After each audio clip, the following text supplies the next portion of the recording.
प्रधानमंत्री मोदी के लक्षद्वीप दौरे को लेकर आपत्तिजनक टिप्पणी करने वाले मालदीव सरकार की तीनों मंत्रियों को सस्पेंड कर दिया गया है। इसके बाद भी भारतीयों का गुस्सा कम होने का नाम नहीं ले रहा। इस बीच डैमेज कंट्रोल की कोशिश करते हुए वहां की सरकार लगातार दोनों देशों की दोस्ती का हवाला दे रही है। ये सब इसलिए भी हो रहा है क्योंकि मालदीव की इकोनॉमी काफी हद तक इंडियन टूरिस्ट पर निर्भर है। हर साल लाखों भारतीय वहां पर छुट्टियां मनाने जाते हैं।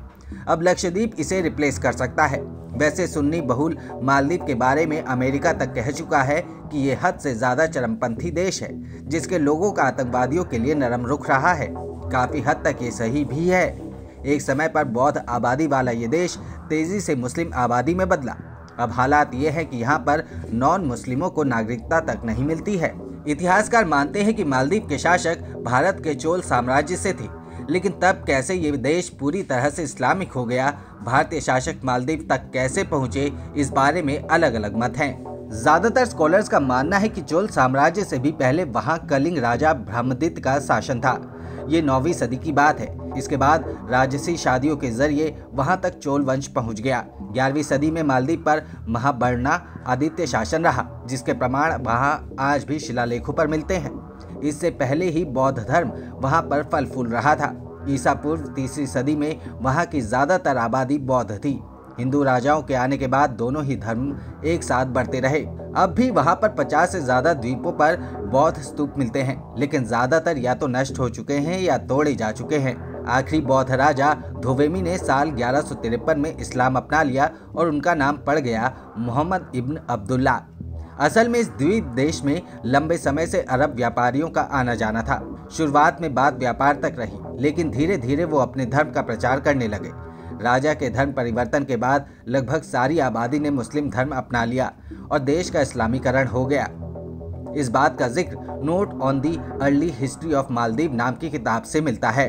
हिंद महासागर में स्थित इस द्वीप देश में अब 98% मुस्लिम है, बाकी 2% अन्य धर्म है, लेकिन उन्हें अपने धार्मिक प्रतीकों को मानने या पब्लिक में त्योहार मनाने की छूट नहीं है।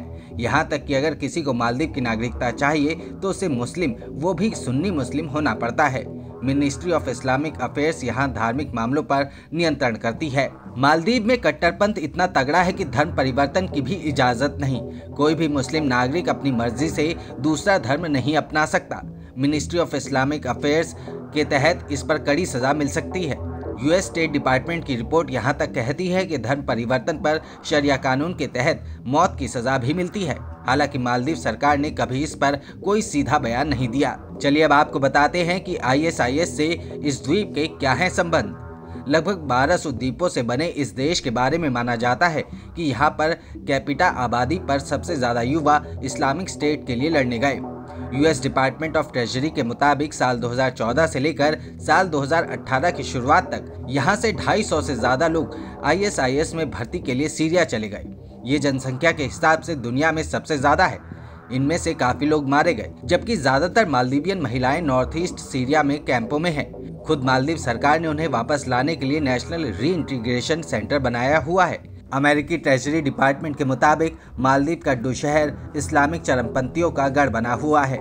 ये शहर साल 2018 के बाद एक्टिव हुआ और लगातार आईएसआईएस की विचारधारा पर काम करने लगा।